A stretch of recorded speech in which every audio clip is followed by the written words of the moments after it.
Kids over the age of 12, Halloween may get a whole lot spookier this year in Chesapeake, Virginia. There are reports that city law there doesn't allow anyone over 13 to trick-or-treat after 8 o'clock at night. But should there be restrictions on trick-or-treating? Valley News Team's Katie Opperly finds out how old is too old for this festive activity.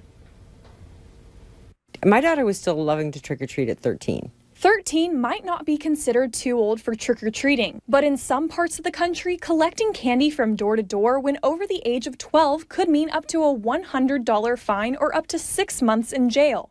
Anytime you have a standardized, you can't be older than this, you have to be younger than this, I think those are hard situations because every child should be treated differently and every situation should be treated differently. Olson says setting a strict limit is difficult as there are certain factors besides age that play a part in limitations that need to be taken into consideration. You're going to have some children that may have some special needs that might be an older age and they're still trick-or-treating, whereas other kids will be a little bit more mature at a younger age. Having a conversation with kids ready to hit the streets on Halloween could be the best way to avoid trouble. You may want to question whether or not, what their activities are going to be for trick-or-treating. And there are a lot of activities that kids participate when they're trick-or-treating, and some of them can be for good. And so taking a look at what are the intentions of the child, taking a look at the maturity level. Jenny Trotty is a mother of 3, and she says putting a limit on Halloween fun is unnecessary.